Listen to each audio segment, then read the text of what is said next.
Ja, så tænker jeg, at det er tid til en ny blog. I det skal jeg prøve med ligesom nu anderledes måde at se auraen på.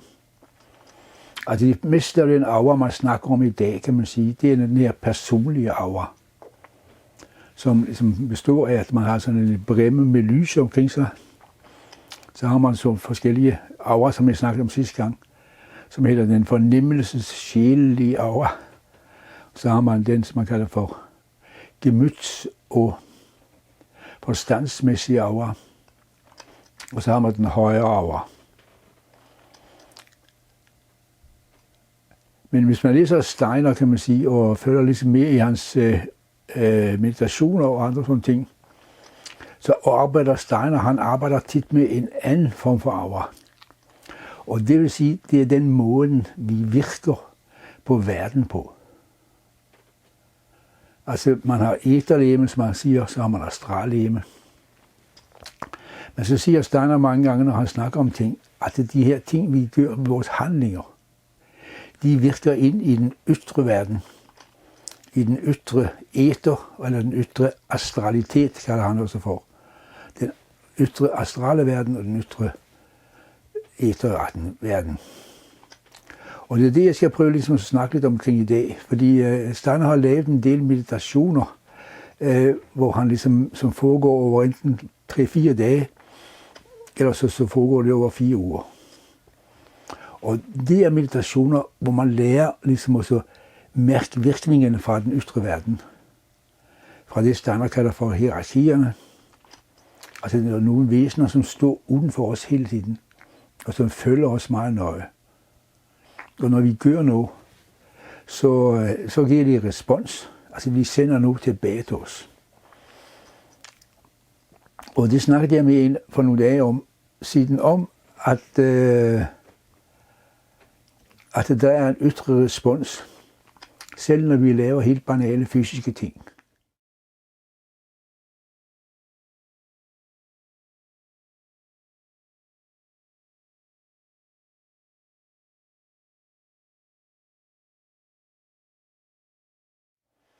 Og så lavede jeg en demonstration, hvor jeg satte i en stol, men man kan sagtens også ligge i sin seng eller sådan ting. Og så tog jeg mine ben, og så løftede jeg lige op, sådan her, op. Jeg satte i stolen, og det gjorde jeg så 35 gange. Og når jeg gjorde det 35 eller 50 gange deromkring, så var det fordi, så begyndte jeg at mærke, at jeg blev træt.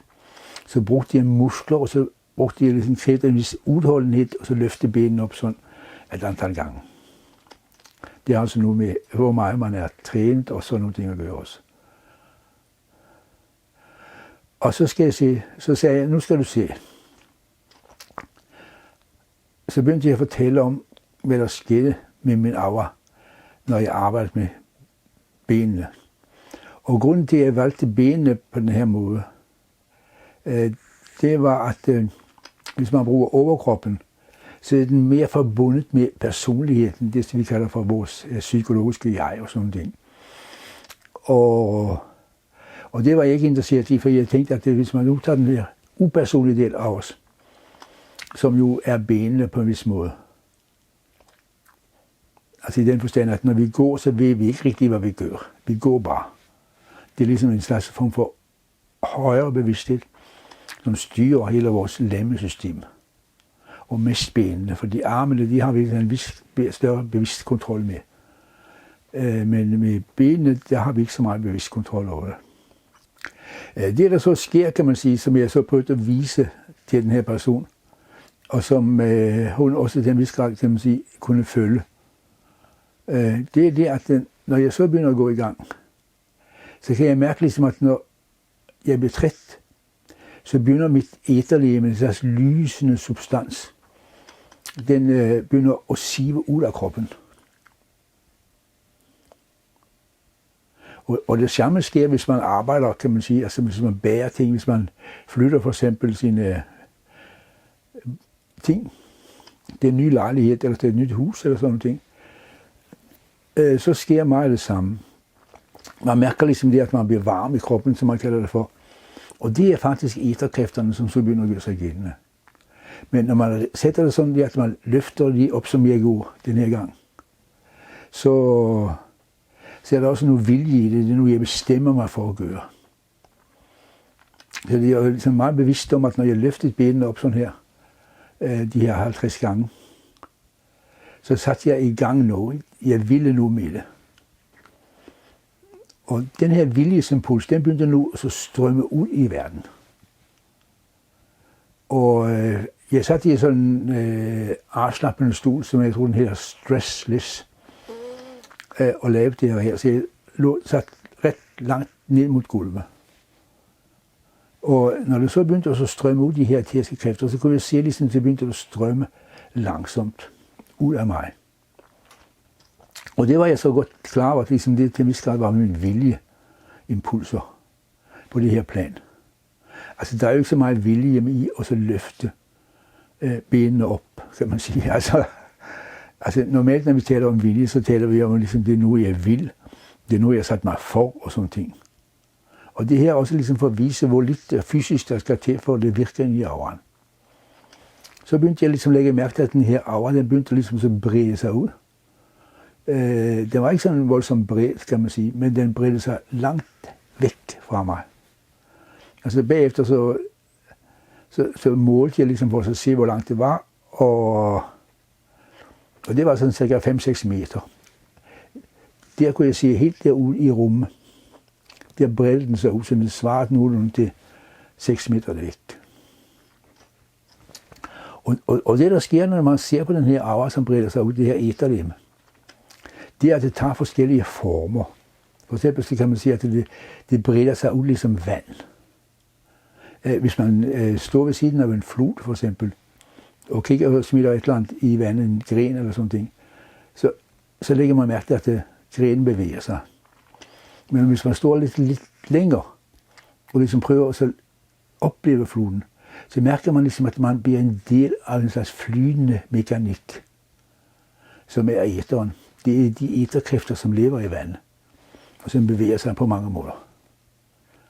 Og det der jeg blandt andet mærkede, at den her, min eter, når den strømmede ud, så var der i perioder, så havde den en slags form for karakter af, at den lignede det, hvis man står ligesom i en flod. Hvis man står i floden selv, det er mange gange meget koldt. Hvis man lige gør det, så får man meget mere den følelse af, at man er en del af en flydende bevægelse. Og det har jeg også følelsen nu, at min eter, den flød ud på en sådan måde. Så jævnede den sig ud, og så flød den ikke så højt over gulvet, kan man sige. Og så strømmede den stille og roligt af gårde. I andre perioder, så var det ligesom, at den ligesom bevægede sig ligesom røg eller luft, kan man sige. Så ligesom man ser nogle gange, hvis du puster røg eller andre sådan ting, så ryger, så ser man, så har den anden måde at bevæge sig på, fordi ser man væk fra det her, kan man sige, vågeelement, vandelementet. Så kommer man mere over i luftelementet. Og det var også ligesom karakteristisk for den her strøm, som strømmede ud. Men man kan også se nogle steder, så kommer der ligesom sådan nogle buler eller bomber på den, kan man sige. Grundlæggende, når man ligesom gør noget neutralt, løfter sine ben, kan man sige på en vis måde, så flyder den jævnt, fordi der er ikke nogen voldsomme emotioner i det, kan man sige. Det er der ikke. Og hvis ikke man er vred eller glad eller andre sådan ting, så vil man mærke, at den flyder sådan på en måde, kan man sige, neutralt, uden for meget emotioner, uden for meget følelser, tanker og sådan ting.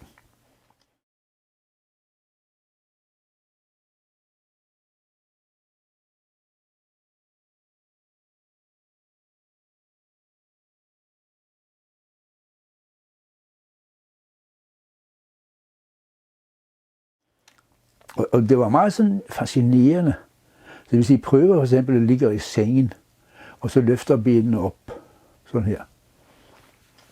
50 gange, de begynder at mærke, nu kan jeg ikke mere. Og så prøver jeg ligesom at mærke, hvad sker der? Så vil man mærke flere ting. For eksempel så vil man mærke det, at når man bliver træt, så går man ind i sit astrallemme. Det falder lidt på en måde i søvn. Ligesom når vi falder i søvn, altså auremæssigt set. Og så mærker man ligesom det, at man har svært ved ligesom at slippe æterlemme. Og det hos de fleste mennesker, så er æterlemme og astrallemme, de er forbundet med hinanden. Fordi hele vores personlighed, ligesom de er lejret ind i hinanden og på forskellige måder. Men hvis man mediterer i nogle år, så sker det ligesom det, at det følelserne og handlingerne, kropslige ting, viljen og sådan ting, de vil få et mere løst forhold til hinanden. Og det gør, at ligesom man får mere flyt i tingene. Man kan ligesom handle, som om man har krop, og så har man æterlemme, så har man astrallemme. Man handler ligesom som tre personligheder på en eller anden måde.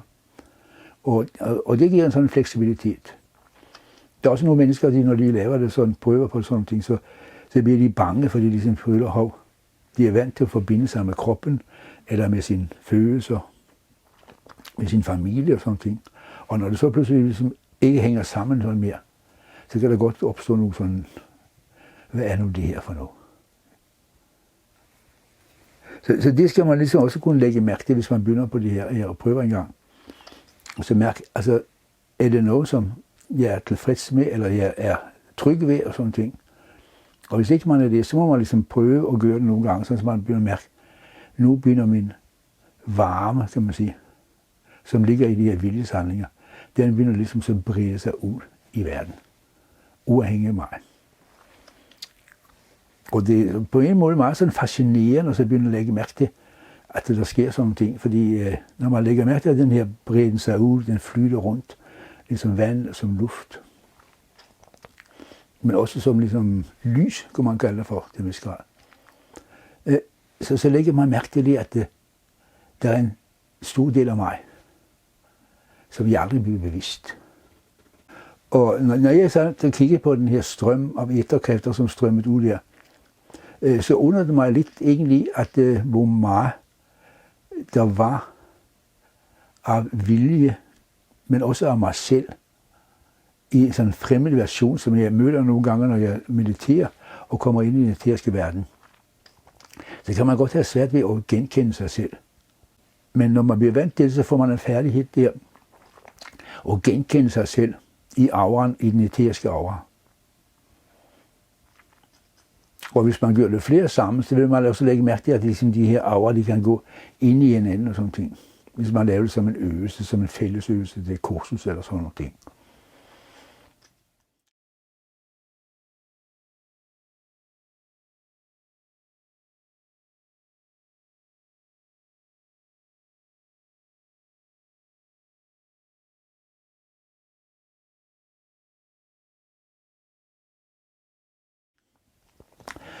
Hele den her proces, skal man sige, den tog sådan cirka en halv times tid.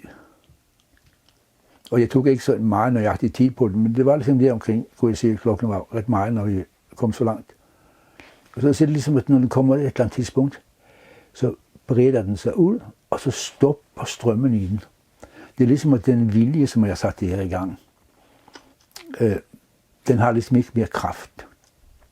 Men alligevel så synes jeg, at det er meget sådan imponerende, at man bare løfter sine ben, så strømmer ens æterkræfter 6 meter langt ud i rummet. Og så bruger en halv time på det. Så det vil sige, når man løfter benene 50 gange, det tager jo ikke 1 minut engang. Eller halvanden, det er i hvert fald maksimum. Så bruger auraen en halv time på det her, for ligesom så gøre handlingen færdig. Og det tror jeg, man skal ligesom være klar over, for det er man sjældent, at man tror, at aura det er sådan noget spontant nu. Hvis man læser sådan nogle teosofiske bøger som ting, så siger man, at auraen er om levende. Den hopper op og danser og bevæger sig hele tiden. Skifter farve, skifter form og alt det der. Og det er også rigtigt, at der er visse dele af auraen, som gør det. Men den her, som er forbundet med, ligesom med viljen og sådan ting, den er mere stabil. Og den følger sit eget mønster. Når den så ligesom er kommet derud og så stoppet på en vis måde, så kunne man mærke ligesom det, at det ligesom derude, der er der ligesom noget, som tager imod den.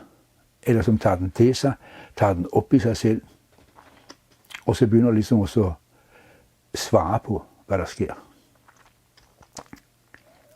Og det var sådan meget interessant, fordi når den så begyndte at strømme tilbage, så kunne jeg ligesom genkende mig selv bedre på den måde. Fordi så fik jeg en respons, og i den respons, der dukker der op et billede af mig, i den måde, de her væsener svarer på, hvor jeg kan genkende mig selv. Hvis når jeg gør en sådan meget relativt neutral og overfladisk handling, som at bare løfte benene op, altså hvor man spænder mavemusklerne og rygmuskulaturen og sådan ting, så føler man ligesom, at det har noget med ens sejl at gøre. Altså i den forstand ens personlighed. Men når de her væsener så ligesom begynder at så respondere, så kan man se ligesom det, at de kender en godt.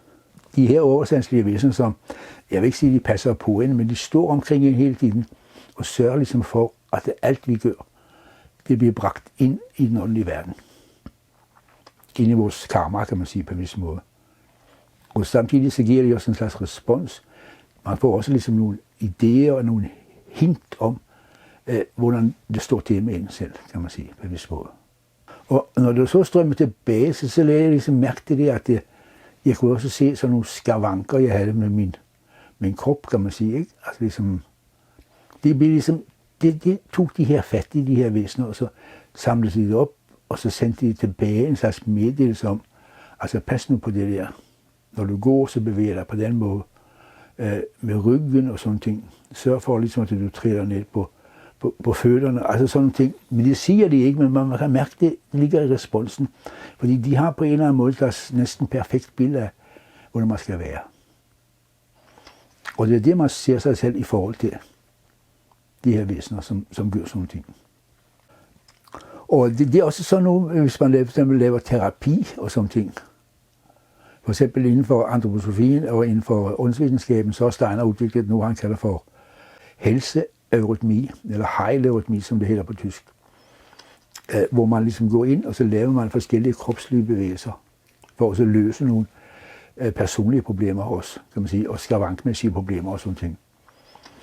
Og det kan man sådan se der, når man arbejder på den her måde her, så kan man se det, at når man skal arbejde og flere, så skal man ligesom, for at gøre det, tror jeg, bedst muligt, så skal man begynde at lære sig at følge, hvad sker der med den her person, når den her person laver den her gebærde, som det hedder, altså den form, for eksempel et E, det ser sådan her ud, og A, det er sådan her.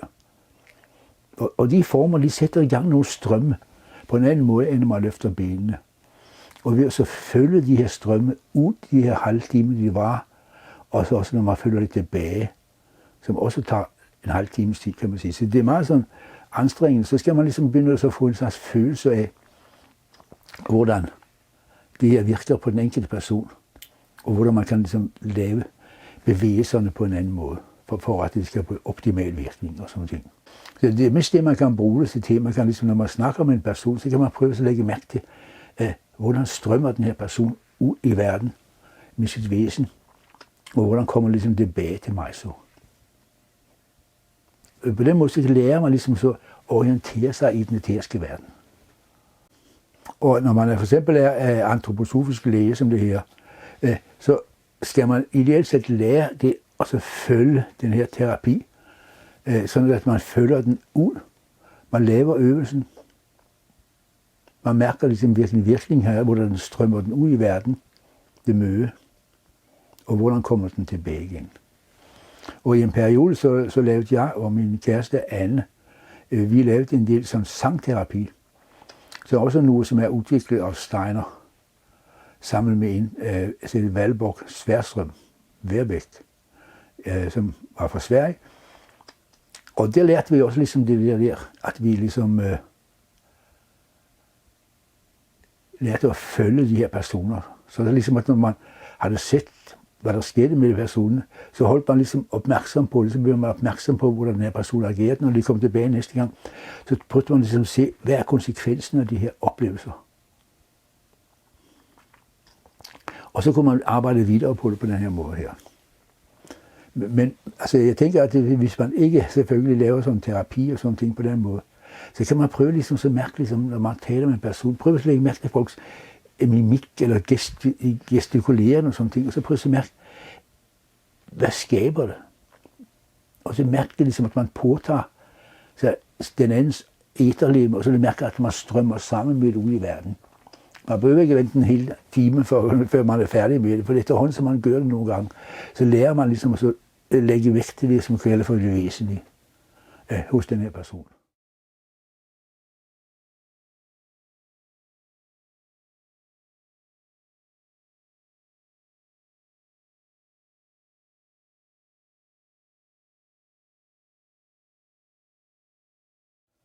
Men så skete der også det, kan man sige, at når det kom tilbage, og det begyndte at strømme tilbage, så dukker der helt derude på 6 meter afstand, kan man sige, så begyndte der at dukke op en grøn formation.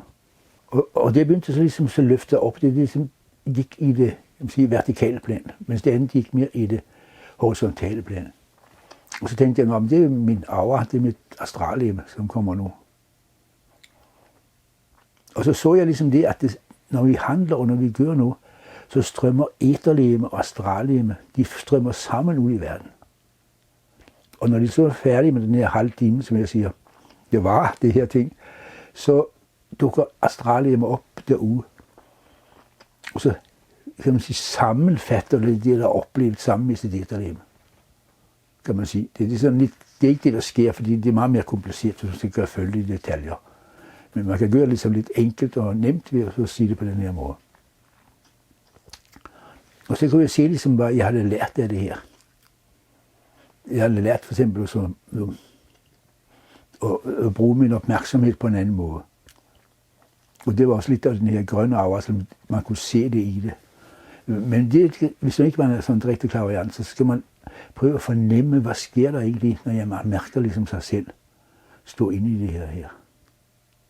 Det er en meget god træning, også hvis man mediterer, og man har lyst til at prøve noget andet.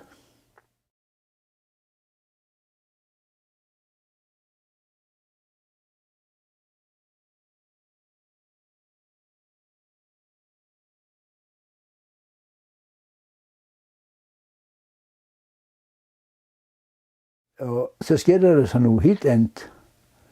Og det var det, ligesom, at det på et eller andet tidspunkt, når det hele processen var ved at, ligesom, at komme tilbage til mig selv, hvor den ytre æter ligesom havde responderet på min handling, og der, så lagde jeg mærke til, at det derude, det dukkede op nogle, som man kalder for elementarvæsener, som man måske kan kalde som en slags form for naturåndeagtige skikkelser. De er mest forbundet med naturen, men også med forskellige kulturelle ting. Og så kunne jeg mærke det, så begyndte det ligesom, når jeg var færdig med mig selv, og de her væsener, som har modtaget det, jeg har lavet, når de ligesom har gået, kan man sige, lukket og lukket, eller hvad skal jeg kalde det for, så dukkede der op nogle væsener. Og det kunne jeg se, at nogle af de kom faktisk fra Sverige, altså på den anden side af Øresund, og så langt op i Sverige, og der kom også nogle fra vandområdet omkring mig.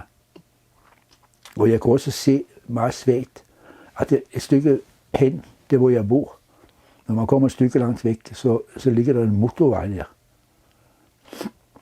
Og når bilerne kører på motorvejen, så opstår der en masse også sådan nogle elementartige væsener, ligesom som kan man sige på en måde, det med dækken og asfalten mod hinanden, og fart og forskellige ting, så de forbinder sig med. Og så lagde jeg mærke til, at når vi var færdige, ligesom, eller jeg var færdig med det her, og de her væsener, som ligesom havde responsen, så kom de her elementarvæsener, så opsøgte de ting i det her, som var sket, som de kunne bruge i deres egen verden, så de kunne tilføre tilbage til naturen, og som de kunne tilføre til forskellige ting. Til vandelementer, kan man sige. Ikke? Og når man ser det, så kan man se ligesom, at de bruger vores handlinger, kan man sige, på måde, resten af den. Og der fik man ligesom til at tænke på, ligesom, at inden for den tibetanske buddhisme, hvis man tager en sådan 3,5 års uddannelse der, som er en lama-uddannelse, kan man sige, ikke? Så lærer man forskellige ting. Man lærer ligesom så ritualer for sådan nogle elementarvæsener. Fordi i gamle dage, jeg tror ikke det er så meget i dag, der vidste de her tibetanske buddhister, at når vi foretager en handling, så giver vi også noget til alle mulige væsener, som findes i naturen på forskellige måder. Også det, som vi kalder for præter, altså helvedesvæsener, kalder det for, som er onde. Så de hjælper vi også, kan man sige, på en vis måde. Så det er også sådan en dimension i det her oversanselige, som man skal være lidt så opmærksom på. At når man laver en sådan banal handling, som at løfte sine ben 50 gange eller sådan der, så sætter man nogle ting i gang, som har en, kan man sige, gunstig virkning i hele universet. I naturen, i vand og elementer. Men også i kulturen, for der kommer også ligesom forskellige væsener der, som har noget med, for eksempel, som har ligesom med kultur at gøre, for eksempel maleriets udvikling og sådan ting. Det kan man se, at de her væsener her, de er knyttet til malerkunsten, de er knyttet til musikken og sådan ting. Og de finder ting i den handling, som vi laver, som de kan tage med tilbage i deres egen verden, også ind i historien og sådan ting.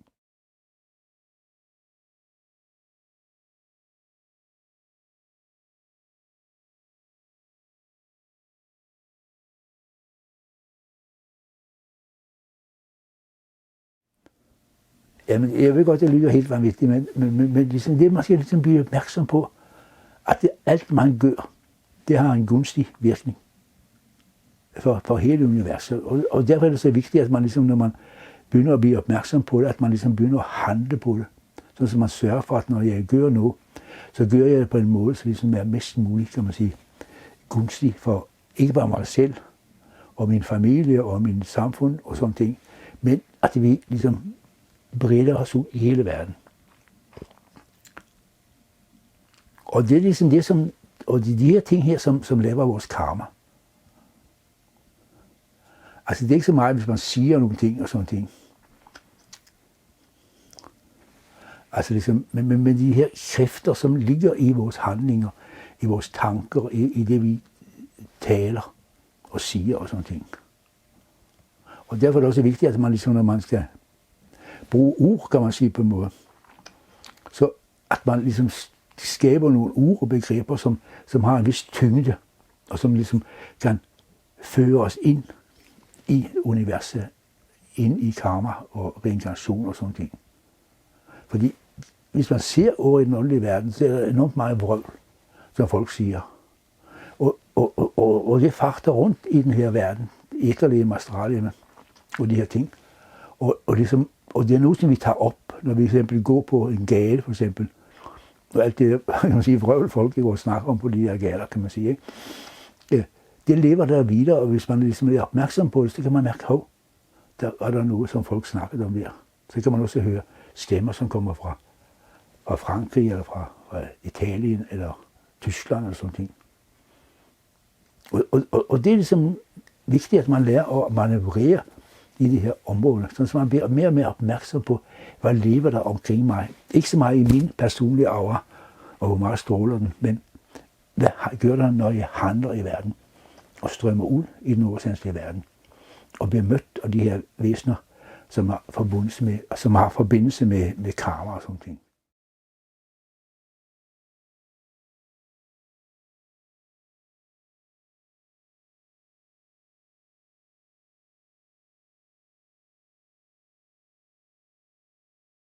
Det tror jeg ligesom var det, jeg ville sige her i dag om de her ting.